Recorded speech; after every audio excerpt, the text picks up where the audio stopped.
بسم الله الرحمن الرحيم. الرحمن علم القرآن.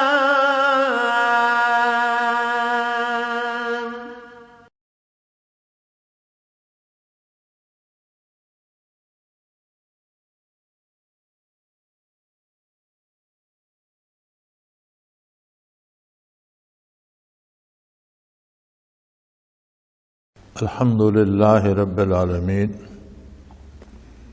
والصلاة والسلام علی حبیبہ محمد وآلہ وصحبہ اجمعین. اعوذ باللہ من الشیطان الرجیم. بسم اللہ الرحمن الرحیم. وَأَطِيعُوا اللَّهَ وَأَطِيعُوا الرَّسُولَ وَاحْذَرُوا فَإِن تَوَلَّيْتُمْ فَاعْلَمُوا أَنَّمَا عَلَىٰ رَسُولِنَا الْبَلَاغُ الْمُبِينُ. لَيْسَ عَلَى الَّذِينَ آمَنُوا وَعَمِلُوا الصَّالِحَاتِ جُنَاحٌ فِيمَا طَعِمُوا إِذَا مَا اتَّقَوْا وَآمَنُوا وَعَمِلُوا الصَّالِحَاتِ ثُمَّ اتَّقَوْا وَآمَنُوا ثُمَّ اتَّقَوْا وَأَحْسَنُوا وَاللَّهُ يُحِبُّ الْمُحْسِنِينَ. اللهم سبحانك لا علم لنا إلا ما علمتنا إنك أنت العليم الحكيم. مولاي صل وسلم دائما أبدا على حبیبک خیر الخلق کلہم.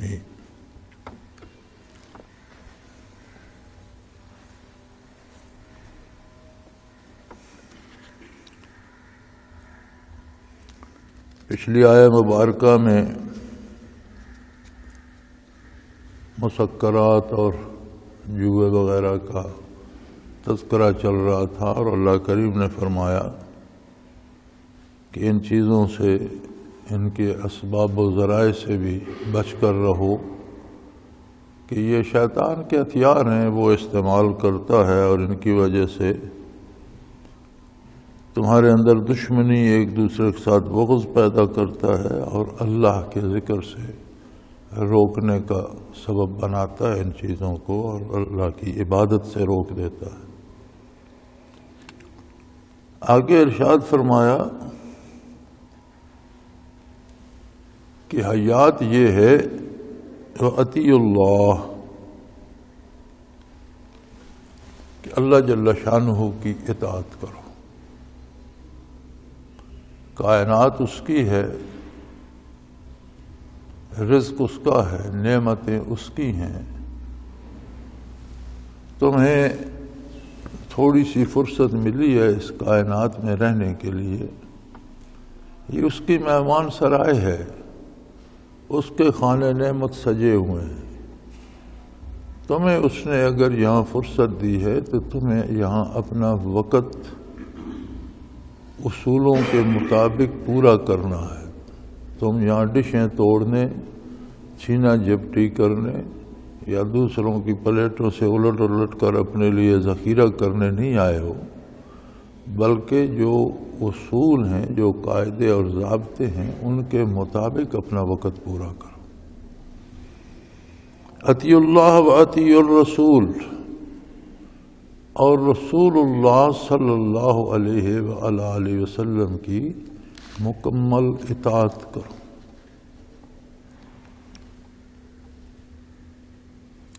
وَاحْذَرُوا، اور سخت احتیاط رکھو، بہت زیادہ احتیاط کرو کہ کہیں آپ صلی اللہ علیہ وسلم کے حکم کی خلاف ورزی نہ ہو جائے، کوئی طریقہ چھوٹ نہ جائے، کوئی ایسا کام نہ ہو جائے جو منشاء رسالت کے خلاف.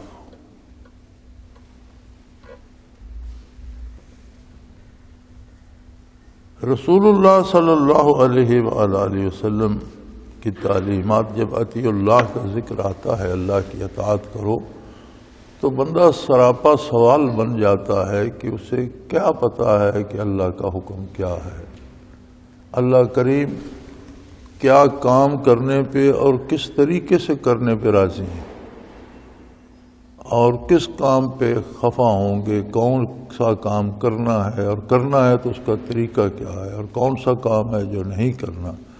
فرمایا یہی منصب رسالت ہے، وَمَن يُطِعِ الرَّسُولَ فَقَدْ أَطَاعَ اللَّهَ، جس نے رسول اللہ صلی اللہ علیہ وسلم کی اطاعت کی اس نے اللہ کی اطاعت کی، کہ اللہ کا رسول وہی حکم دیتا ہے جو اللہ کا حکم ہوتا ہے۔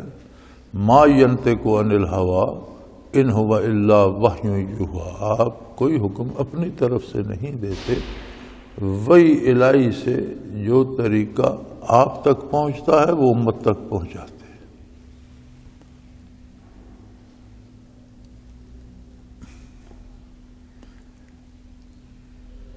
اب اگر تم اس دنیا میں بھی باعزت، خوشحال، پرسکون رہنا چاہتے ہو، اور اس کے بعد والی دائمی زندگی میں بھی پرسکون، آرام سے، عزت سے، احترام سے رہنا چاہتے ہو، تو صرف ایک راستہ ہے کہ رسول اللہ صلی اللہ علیہ وسلم کی اطاعت کرو۔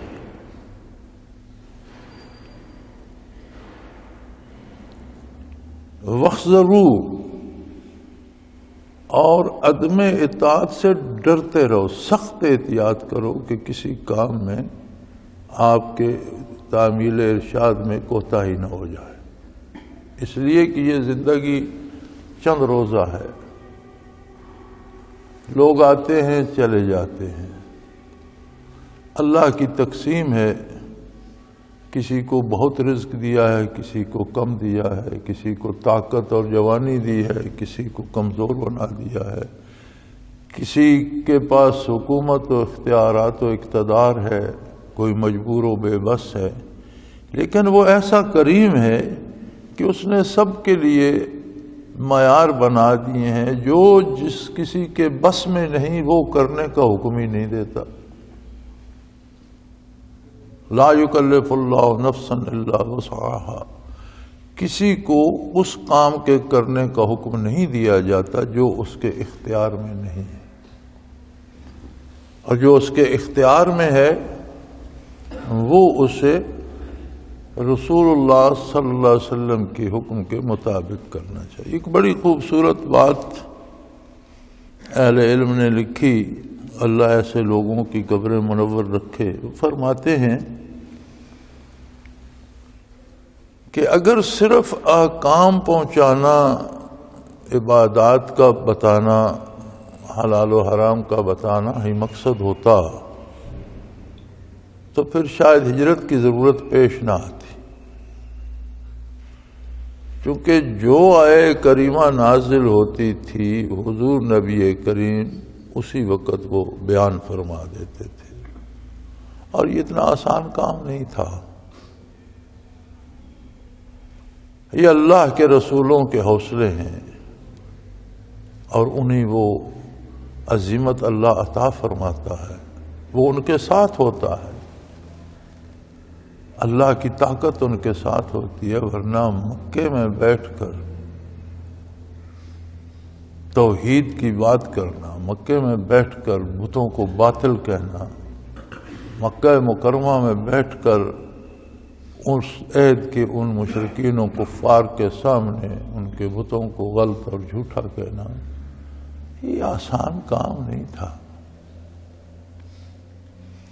اور نہ یہ کام آسان ہے کہ کوئی آج بندے کی بچپن سے لے کر موت تک کی زندگی کا نصاب بنا دے، یہ بھی آسان کام نہیں، یہ مشکل ترین کام ہے۔ پھر دنیا میں لوگوں نے آئین کا دساتیر بنائے، ہر ملک میں ہیں، ہر قوم میں ہیں، پہلے بھی تھے، اب بھی ہیں، پھر بھی رہیں گے، لیکن عجیب بات ہے کہ ایک چھوٹا سا ملک ہے، ساتھ دوسرا ملک ہے، ایک ملک کے قوانین دوسرے ملک میں شاید قابل عمل نہ ہوں، ان پر عمل نہیں ہو سکتا، مشکل ہو جاتا ہے۔ لوگوں کے مزاج مختلف ہیں، لوگوں کی صورتیں مختلف ہیں، زبانیں مختلف ہیں، قد کاٹھ مختلف ہیں، عادات و خصائل مختلف ہیں، مزاج مختلف ہیں، تو پھر ایسا نظام بنانا کہ جو روئے زمین کے ہر انسان کے لیے قابل عمل بھی ہو اور مفید بھی ہو، یعنی اس میں کوئی ایسی بات نہ ہو کہ اس پر عمل نہ ہو سکے، اور کوئی ایسی بات نہ ہو جو بندے کو نقصان دے، اور وہ روئے زمین پہ بیک وقت ہر قوم ہر ملک کے لیے ہو، یہ اللہ ہی دے سکتے اور اللہ کا رسول ہی بیان کر سکتا ہے۔ کوئی دنیا کے دانشور جمع ہو کر کوئی ایسا اجتماعی قانون نہیں بنا سکتے۔ جو اپنے ملک کے لیے بناتے ہیں اس میں پھر ترمیمیں شروع ہو جاتی ہیں کہ یہ بھی ناقابل عمل ہے، اس میں یہ ترمیم کی جائے، اس میں یہ نقصان ہے، اس میں یہ ترمیم کی جائے، اور پھر اس پر مزید یہ کہ بعثت عالی سے لے کر قیامت تک وہ ناقابل تبدیلی ہو، اس میں کوئی ترمیم نہ ہو، کوئی اس میں تبدیلی نہ کی جائے، من و عن ویسا ہی اس پر عمل درآمد کیا جائے۔ تو یہ اب 15ویں صدی میں ہم بیٹھے ہیں، ان 14 صدیوں کے طویل فاصلے نے یہ ثابت کر دیا ہے کہ روئے زمین پہ جہاں بھی جو بھی اسلام پہ عمل کرنا چاہے وہ سب سے سربلند رہتا ہے، اسے آسانیاں ہوتی ہیں، عزت و احترام بھی ملتا ہے، ہر موسم میں، ہر ملک میں، ہر جگہ، ہر قوم میں قابل عمل ہی نہیں بہترین عمل ہے۔ نبوت و رسالت کی یہی دلیل ایسی اٹل ہے کہ اس کا کوئی جواب نہیں، کہ بغیر اللہ کے دیے ہوئے اور بغیر اللہ کے نبی کے یہ بات کوئی نہیں بتا سکتا۔ پھر ایک ایسا قانون جو اللہ نے دیا اور رسول اللہ صلی اللہ علیہ وسلم نے زندگی کے ہر شعبے میں اس کی رہنمائی فرما دی اور عملاً نافذ کر دیا۔ علماء فرماتے ہیں کہ بیان کرنے کی حد تک تو مکہ مکرمہ میں بیان تو ہو رہا تھا، اور جو لوگ ایمان لائے سبحان اللہ کیا بات ہے۔ میں پرسوں ایک عالم کی تقریر سن رہا تھا ٹیلی ویژن پر، ہندوستان سے آ رہی تھی۔ ان ہمارے والوں کو تو اللہ توفیق نہیں دیتا، تو دوسرے ممالک جو مسلمان نہیں ہیں وہ بھی کچھ نہ کچھ وقت دیتے ہیں، چونکہ ان کے پاس مسلمان بھی بستے ہیں۔ تو ہندوستان کے ایک عالم تقریر فرما رہے تھے،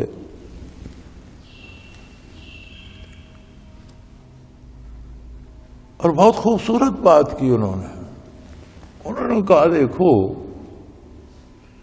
کیسے عجیب لوگ تھے کہ حضور حجۃ الوداع پہ جا رہے ہیں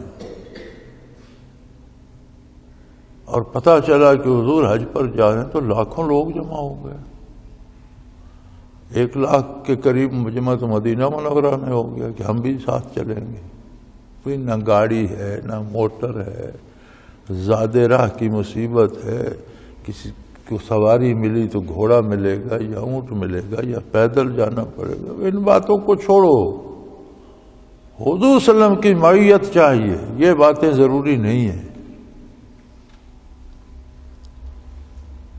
مینا میں عرفات میں علماء لکھتے ہیں کہ حجۃ الوداع میں 1,40,000 یا اس سے کم و بیش تعداد تھی، 1.5 لاکھ کے قریب صحابہ کرام اور صحابیات۔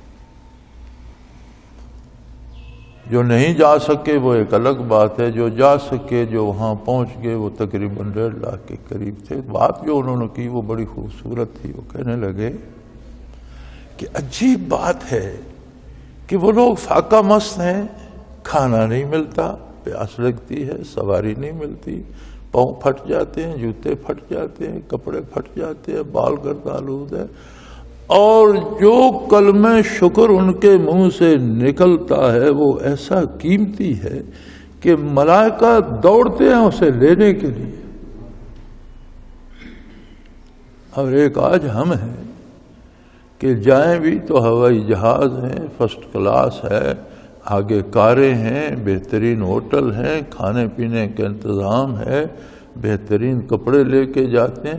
فرمانے لگے لیکن ہمارے منہ سے کلمہ شکر ادا نہیں ہوتا، جس کو پوچھو اسے اللہ سے شکایت ہوتی ہے شکر کو، میرا یہ نہیں ہوا، میرا وہ رہ گیا، مجھے یہ تکلیف ہوگی، مجھے وہ دکھ ہو گیا۔ کہنے لگے عجیب بات ہے، کیا وہ لوگ تھے، وہ بھی مسلمان تھے، کیا ہم لوگ ہیں، ہم بھی مسلمان کہلاتے ہیں۔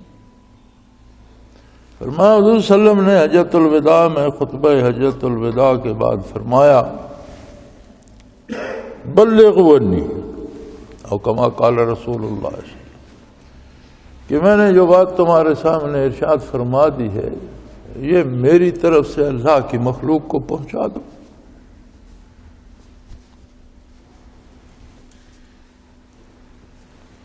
تو صحابہ کرام نے یہ نہیں سوچا کہ مجھے کہاں جانا چاہیے، کہاں میری واقفیت ہے، کہاں لوگ مجھے جانتے ہیں میں وہاں جاؤں، کس کے پاس ٹھہروں گا، کہاں سے کھاؤں گا، نہیں۔ فرمانے لگے عجیب بات ہے کہ جو جس طرف جس کی سواری کا منہ تھا، اونٹ پہ بیٹھا یہ گھوڑے پہ، تو جدھر سواری کا منہ تھا وہ ادھر چل پڑا۔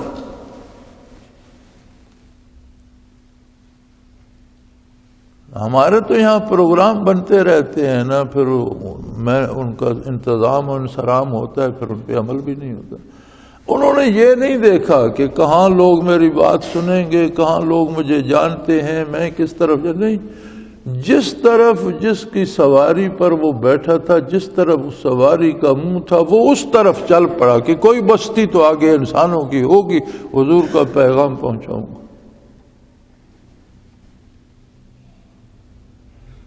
وہ لوگ اسی لیے سرفراز تھے کہ دنیا میں اس وقت بھی بڑی عظیم سلطنتیں اور سپر پاورز تھیں۔ یہ جو ایک بنا ہوا ہے نا سو کارڈ لفظ نام نہاد سپر پاور، سپر پاور دنیا میں پاور کون ہے؟ طاقت اللہ اکبر، سب بڑائی اللہ کے لیے، سب محتاج ہے۔ لیکن ایک دنیاوی طور پر جس کے پاس تھوڑی سی طاقت ہو، اسے ایک سپر پاور کہتے ہیں۔ اس وقت جو سپر پاورز تھیں وہ آج کی سپر پاور سے زیادہ طاقتور تھی۔ تلوار کی جنگ تھی، افراد کی جنگ تھی، اور کسریٰ اور کیسر جیسی طاقتیں بیٹھی تھیں۔ کیسر کے ایک ایک گورنر کے پاس 1.5 لاکھ سپاہی تھا، شمشیر زن۔ کسریٰ کے پاس بہت بڑی فوج اور بہت بڑی سلطنت تھی، بڑی قدیم ریاست تھی، بڑی بڑی طاقتیں بیٹھی تھیں۔ لیکن یہ جو سانڈنی سوار اور دبلے گھوڑوں پہ سوار اور یہ پھٹے کپڑوں والے جو چل پڑے، تو حضور نے جب یہ حکم دیا تو اس کے بعد تو 2 مہینے سے کچھ دن زائد پر حضور صلی اللہ علیہ وسلم تو دنیا سے پردہ فرما گئے۔ لیکن انہوں نے 23 برس نزول قرآن کے ہیں، تو بعد کے 23 برسوں میں انہوں نے مشرق سے مغرب اور شمال سے جنوب تک، ہسپانیہ سے بنگالا تک اور چین اور سائبیریا سے افریقہ تک، ہر جگہ اللہ کی عظمت کے جھنڈے گاڑ دیے، اور بڑی بڑی سپر پاوریں اس طرح بہہ گئیں جس طرح کوئی ان کا نشان بھی نہ رہا۔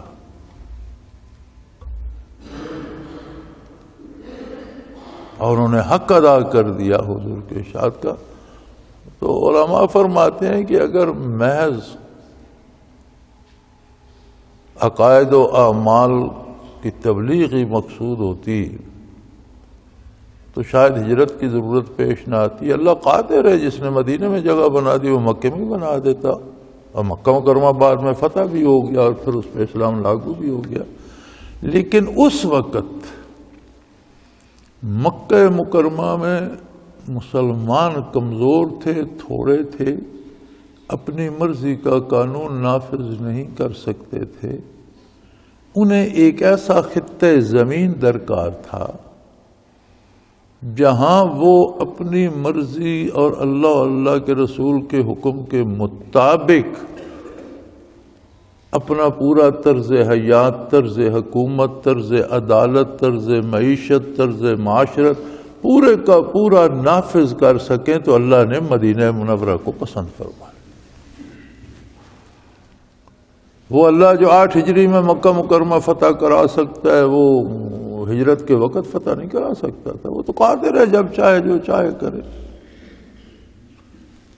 لیکن اس نے ایک آزاد ٹکڑا عطا فرمایا اپنے نبی صلی اللہ علیہ وسلم کو جس پر کوئی ان کی نافرمانی کرنے والا نہیں تھا، اور وہ بنیاد بنائی اسلامی ریاست کی کہ آئندہ مسلمانوں کو کس طرح سے جینا ہے، کس طرح رہنا ہے، فوج کیسے ہوگی، پولیس کیسے ہوگی، عدالتیں کیا ہوں گی، رشتے ناطے کیا ہوں گے، دوستی کیا ہوگی، دشمنی کیا ہوگی، کمایا کیسے جائے گا، خرچ کیسے کیا جائے گا.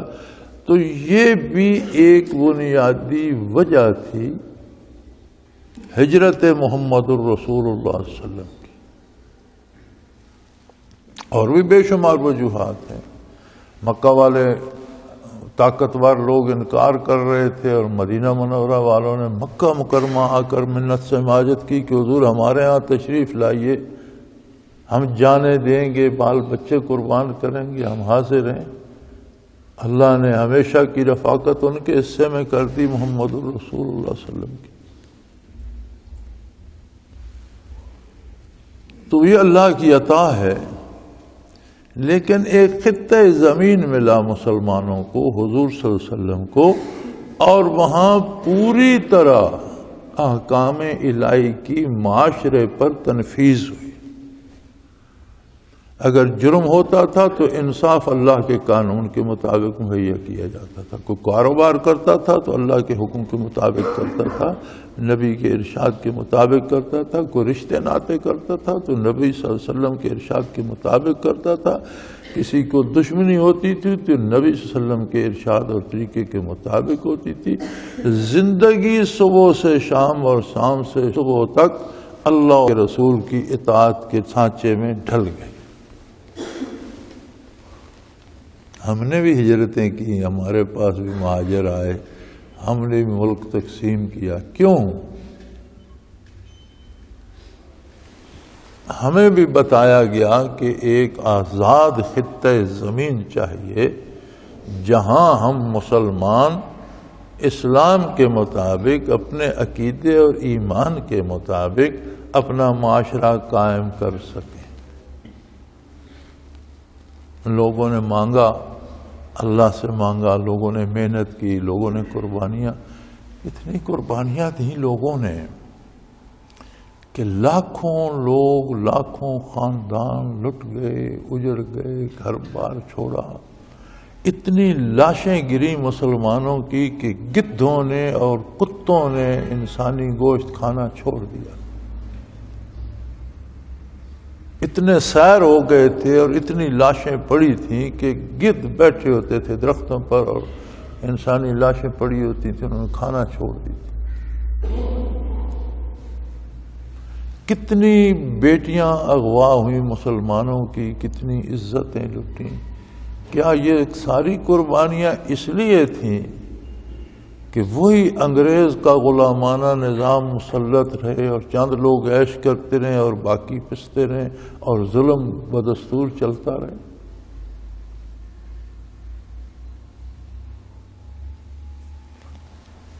اس پر سوائے انا للہ و انا الیہ راجعون کہ کیا کہا جا سکتا؟ ہمارے دانشور، ہمارے سیاسی لیڈر، ہمارے آج کل کے جو رہنما بنے ہوئے ہیں، اور میں نے تو یہ میری بدنصیبی، میں نے تو کسی عالم سے بھی یہ نہیں سنا کہ کوئی یہ کہہ دے ٹی وی پر یا اخبار میں کہ بھی یہ انگریز کا بنایا ہوا غلامانہ نظام ختم کرو اور اسلام کا آبرو مندانہ نظام نافذ کرو. یہ کوئی نہیں کہتا. وہ جمہوریت کرتے رہتے ہیں. یہ سمجھ نہیں آتی کہ ان کی جمہوریت ہے کیا. ہم نے تو جب سے ہوش سنبھالا ہے اور پاکستان بننے سے پہلے کہ ہم ہوش میں ہیں، ہم نے تو یہاں شخصی حکومتیں ہی دیکھی ہیں. جو آتا ہے اسی کا توتی بولتا ہے، باقی اس کے گرد خوش آمدی ہوتے ہیں. کسی کا نام وزیر ہوتا ہے، کسی کا نام سفیر ہوتا ہے، سب نام کے ہوتے ہیں. اور جو مرکز میں طاقت کا محور ایک بندہ بیٹھا ہوتا ہے، وہ فوجی ہو یا سویلین ہو.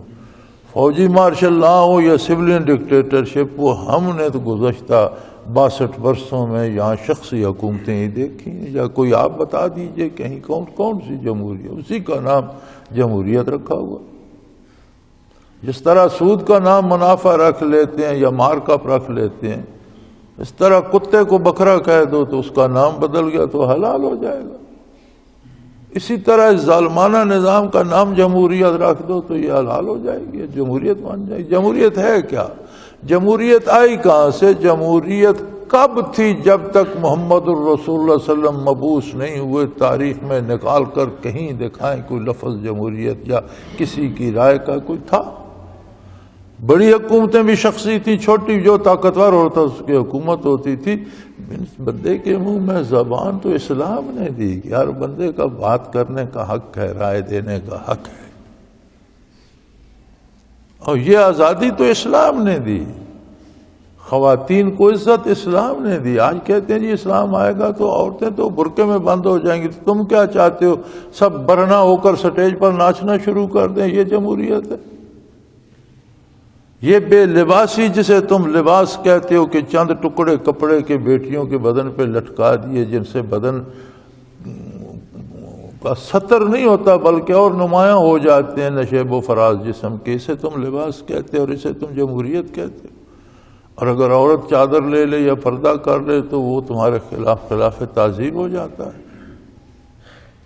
لیکن کسے کوئی کہے اس قوم کے اخاور اپنی بیٹیاں سٹیج پر نچا کر نیچے بیٹھے تالیاں بجا رہتے ہیں، اگر رہنما ایسے ہیں تو پھر کس کو کوئی کہے؟ اور پیچھے ہم ہیں زندہ باد مردہ باد۔ آج پھر الیکشن ہو جائے پھر یہی لوگ جیت جائیں، ہم ہی ووٹ دیں گے، ہماری رائے ہوگی کہ نہیں یہ ٹھیک ہے۔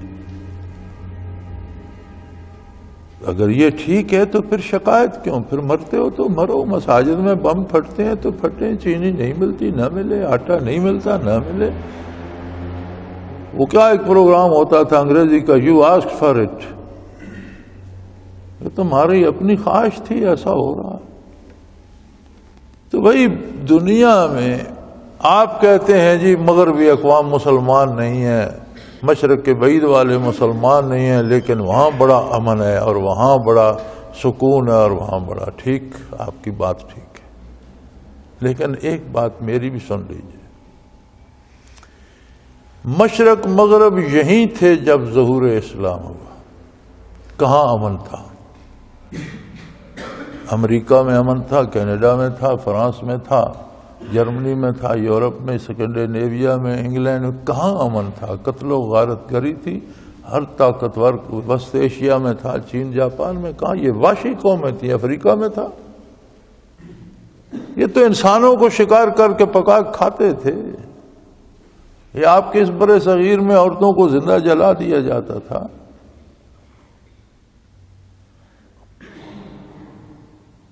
کہاں امن تھا؟ کہاں انصاف تھا؟ آج جہاں امن یا انصاف ہے وہ جاپان ہے یا چین ہے یا امریکہ ہے یا برطانیہ یا یورپ، وہاں آپ کو ایک بات دیکھنی پڑے گی کہ بعثت نبوی اور نفاذ اسلام کے بعد انہوں نے اپنے نظام میں کتنی چیزیں اسلام سے لے کر داخل کی۔ تو یاد رکھیں ہر عمل کے دو نتیجے ہوتے ہیں، ایک اس دنیا میں، ایک آگے اس دنیا میں۔ حضور کے احکام میں برکت یہ ہے کہ اس دنیا میں اگر کافر بھی ان پر عمل کرے گا تو اس دنیا کا فائدہ اسے بھی ہوگا۔ جس طرح کافر کو بھی ٹھنڈا اور صحت مند پانی پلائیں گے اس کی پیاس بجھے گی، اچھا کھانا دیں گے وہ صحت مند ہوگا، اسی طرح حضور کے لائے ہوئے نظام پر اگر کافر اقوام بھی عمل کریں گی تو ان کا معاشرہ بھی پرامن ہو جائے گا۔ جہاں آپ کو امن نظر آتا ہے وہاں دیکھ لیں تجارت کے اصول، عدالت کے اصول، غریب پروری کے اصول، یہ جتنے ہیں وہ انہوں نے لیے ہیں محمد الرسول اللہ صلی اللہ علیہ وسلم سے اور مسلمانوں سے۔ کہیں کہیں انہوں نے خلاف ورزی بھی کی ہے۔ معاشی نظام میں انہوں نے اسلامی نظام کی بجائے سودی نظام رکھا ہے۔ آپ لندن چلے جائیں، نیو یارک چلے جائیں یا فرانس میں چلے جائیں، کہیں چلے جائیں، آپ کو آدھا شہر فٹ پاتھ پہ سوتا نظر آئے گا۔ معاشی نظام سودی ہے، امیر امیر تر ہوتا جا رہا ہے، غریب غریب تر ہوتا جا رہا ہے۔ آدھا شہر وہ ہوتا ہے جو رات کو فٹ پر، ایک دفعہ نیو یارک کا ایک دفعہ انہوں نے اندازہ لگایا تھا، وہ کہنے لگے 62% لوگ فٹ پاتھ پہ ہوتے ہیں، یعنی کل آبادی کا 62% ایسا ہے جن کے پاس رات کو رہنے کی جگہ نہیں ہوتی۔ دوسرا انہوں نے خلاف ورزی کی نشے میں، جو قرآن یہاں کہہ رہا ہے کہ اس سے اجتناب کرو، اس کے متعلقات سے بھی دور رہو، کہ جی نہیں نشہ شراب پئیں گے، ہم پیتے رہو، لیکن اس کے جو نتائج ہیں وہ بھی تم ہی بھگتو گے۔ اس معاملے میں دیکھ لو، وہ بھگت رہے ہیں۔ مرد عورت کے رشتے میں انہوں نے اسلام کی پرواہ نہیں کی، ہم جی اپنی آزادی سے کریں گے۔ آج خود مغرب کا مفکر کہتا ہے کہ ہم چاہیں بھی تو ہم اپنی خاتون کی اصلاح ہم نہیں کر سکتے، یعنی جہاں جہاں انہوں نے اسلام کی رویے کی خلاف ورزی یا راستی خلاف ورزی کی، وہاں وہ بھی بھگت رہے ہیں بھائی، اور جہاں وہ اس کے مطابق کر رہے ہیں وہاں وہ ہم اسلام کے خلاف کر رہے ہیں، وہ اس کے مطابق کریں، دنیائی غلبہ تو نہیں کو ہوگا۔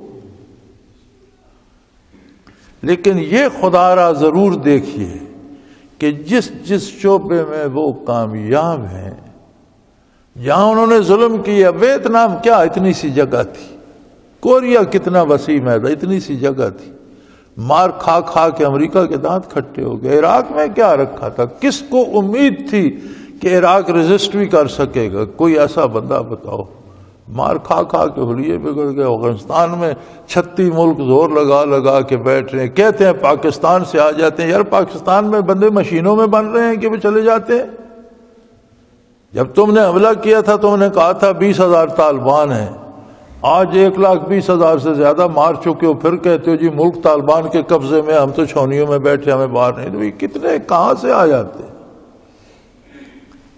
یہ ظلم اسلام کے خلاف تم نے کیا، خواہ مخواہ دوسروں پر چڑھ دوڑے، تو کیا کر لیا ان کا؟ وہاں تمہاری بھی وہی رسوائی، اس سے کتنی بڑی رسوائی ہے کہ ویتنام، کوریا، افغانستان، عراق، وہ جی امریکہ کو شکست ہو گئی۔ تو پھر امریکہ کس بات کی سپر پاور ہے؟ کسی ایک ریاست جتنے یہ ملک نہیں ہے، اور وہ 52 ریاستیں ہیں، کس بات کی سپر پاور ہے؟ میرے بھائی سپر پاور اللہ ہی ہے۔ تو فرمایا اطیعوا اللہ و اطیعوا الرسول، مراد یہ ہے کہ ذات سے لے کر قوم تک، معاملات ذاتی ہوں یا خانگی، امور قومی ہوں یا بین الاقوامی، محمد الرسول اللہ کی اطاعت کرو اگر سر بلندی جائے۔ فاحذروا، ڈرتے رہو، نہیں کرو گے تو ذلیل ہو جاؤ گے۔ اس لیے کہ فَإِن تَوَلَّيْتُمْ فَاعْلَمُوا أَنَّمَا عَلَىٰ رَسُولِنَا الْبَلَاغُ الْمُبِينُ، اگر تم نہیں کرو گے تو نہ اللہ کا کچھ بگڑے گا، نہ عظمت رسول میں کوئی بال آئے گا، تم تباہ ہو جاؤ گے۔ فَاحْذَرُوا، ڈرو اس وقت سے کہ تم اطاعت چھوڑ دو اور دنیا میں رسوا ہو جاؤ اور آخرت کی ناکامی بھی تمہارے گلے پڑ جائے۔ فَإِن تَوَلَّيْتُمْ فَاعْلَمُوا، اگر تم اس بات سے رخ پھیرو گے، اللہ کے رسول صلی اللہ علیہ وسلم کے اتباع سے رخ پھیرو گے، فَاعْلَمُوا أَنَّمَا عَلَىٰ رَسُولِنَا الْبَلَاغُ الْمُبِينُ، تو یہ بات یاد رکھو میرے نبی کا کام تھا کہ حرف حرف حق تم تک پہنچا دینا، وہ انہوں نے پہنچا دیا، انہوں نے اپنا حق ادا کر دیا۔ اب تم اتباع اور عملاً نافذ کر کے، ریاست اسلامی بنا کر، عملاً اس پر حکمرانی کر کے، نفاذ کر کے، عدالتیں بنا کر، نظام بنا کر، عملاً چلا کر تمہیں ثابت کر دیا کہ عرب کے وہ خانہ بدوش جنہیں سوائے خانہ جنگی کے کچھ نہیں آتا تھا، وہ روئے زمین پر غالب قرار ہوا۔ تم نے دیکھ لیا، تمہارے سامنے ہے۔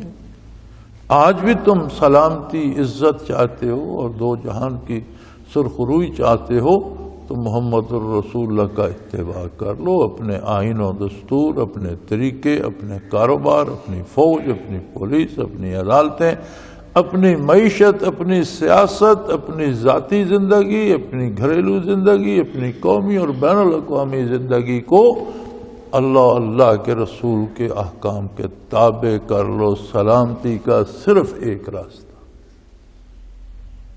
اس کے باہر کسی طرف بھی جاؤ گے رسوا بھی ہوگے، نقصان بھی اٹھاؤ گے، تکلیف بھی ہوگی، اس دنیا میں بھی ہوگی، آگے پھر پرسش ہوگی۔ اللہ کریم ہمیں توبہ کی توفیق دے، ہمارے گناہ معاف فرمائے، ہمیں بھی شعور عطا فرمائے، اور ہمارے یہ برائے نام جو رہنما بنے ہوئے اللہ انہیں بھی ہدایت دے دے۔ اللہ اس قوم پہ رحم فرمائے، اس ملک کو قائم رکھے، اور اس پر اللہ کے رسول کی حکومت قائم فرمائے۔ وآخر دعوانا ان الحمدللہ رب العالمین۔